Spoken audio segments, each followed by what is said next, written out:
Mike and Jesse here today, and we're gonna try the Mokkita. It's an amazing coffee that's just gonna blow your mind. I first discovered this in Panama. Let's smell. All right.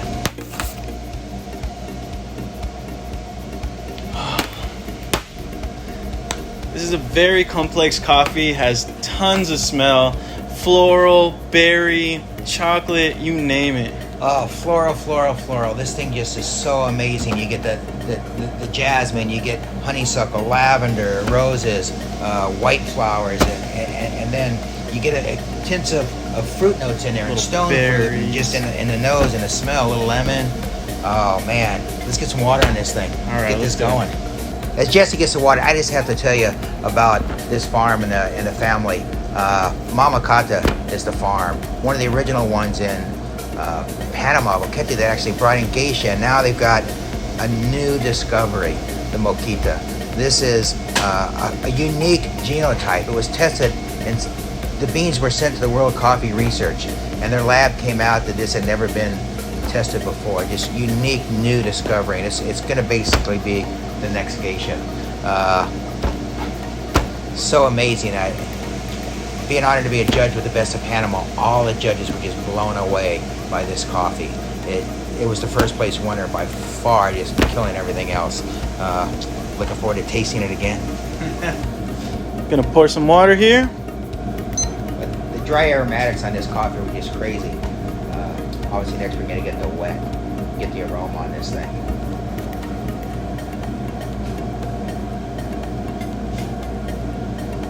4 minutes, we'll be back to break. All right, it's been about 4 minutes, and we're gonna break our crust.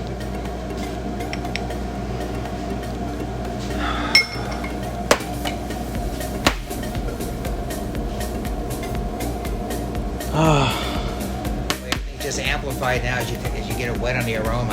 I get more grape and more unique fruits coming through with it. Yeah, right when you thought couldn't get any better, it does.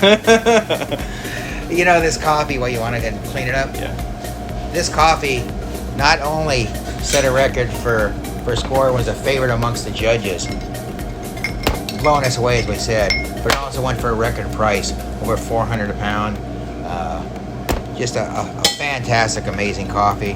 Feel very fortunate to get the winning lot, the top lot from Jose David, Mama Cata. Just amazing coffee. Got to share with some friends around the world. Very exciting, and now you get to enjoy as well. One of the special things we did on this coffee is, you know, it's only a 100-pound lot, and here at Clash we're able to get 10 pounds of that shared with our friends. And typically you're thinking, well, you got one shot to nail the roast, and how do you know where the sweet spot is? But one of the things that we did with this coffee is we're roasting it to order on a Kawa shop roaster. And on this one, we can do every order as we get them, although we seem to be getting a lot already. We were able to play with the roast and try different roasts, just like we were on a different machine, to really find the sweet spot. And it was amazing how different they were. And we found one roast that just killed it.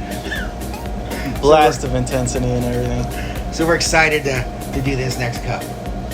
So for those who are kind of into processing the unique things about the coffee, this is an anaerobic slow dry, meaning that after they pick these, they put them in sealed containers for 88 hours. And then after that, as they came off, then, you know, naturally, they put them on African beds to dry. And typically you think 7, 10, 14 days. Some of these were up to 150 days, drying slowly. That's a real slow dry in the shade. The result is a coffee that obviously blew the world away. And it's time to start tasting, Jesse. All right, let's do it. Let's jump in. Go ahead.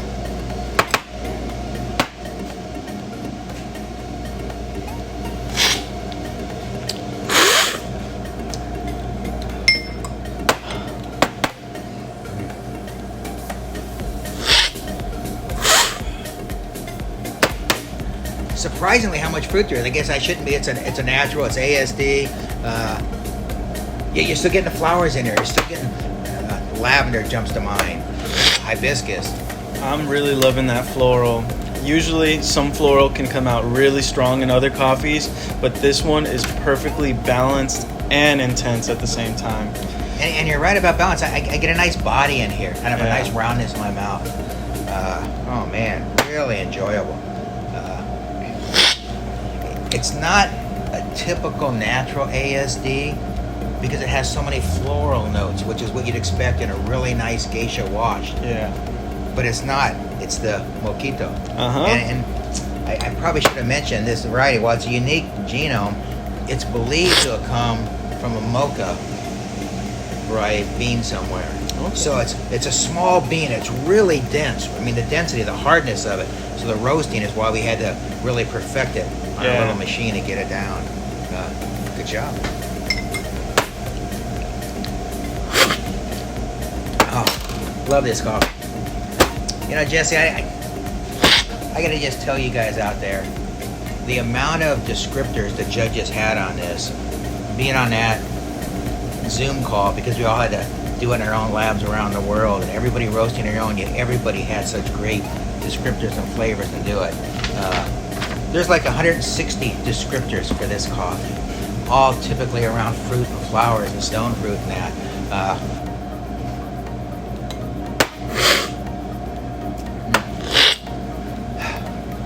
What a special gift. And they got enough to brew at least 2 pour-overs. Yeah. Enjoy together. It's a wonderful coffee to share. Or if you say I got lost in the mail, to enjoy yourself and not have to share. Yeah, and you know what? I think as it cools, it gets a lot more of that berry intensity. I'm tasting a lot more raspberries and, you know, cranberry in there a little bit. I think it gets sweeter, more candied as well as cools. Yeah. Oh, and I think it gets more transparent. When it was hot, you know, you had intensity of flavors. Now they're separating more, and I'm tasting more flavors Yeah. as it cools, and really enjoying. So, get it before it's gone. All right. If you purchase your Mokkita kit, what you'll find is your bag of Mokkito. You'll find a flyer with the recipe on there. You'll find your third wave water in order to make it taste extra special, and a grind sample to reach the grind that I got to in my previous video. In my previous video, you'll see that I roasted on the V60, and hit a like and hit subscribe.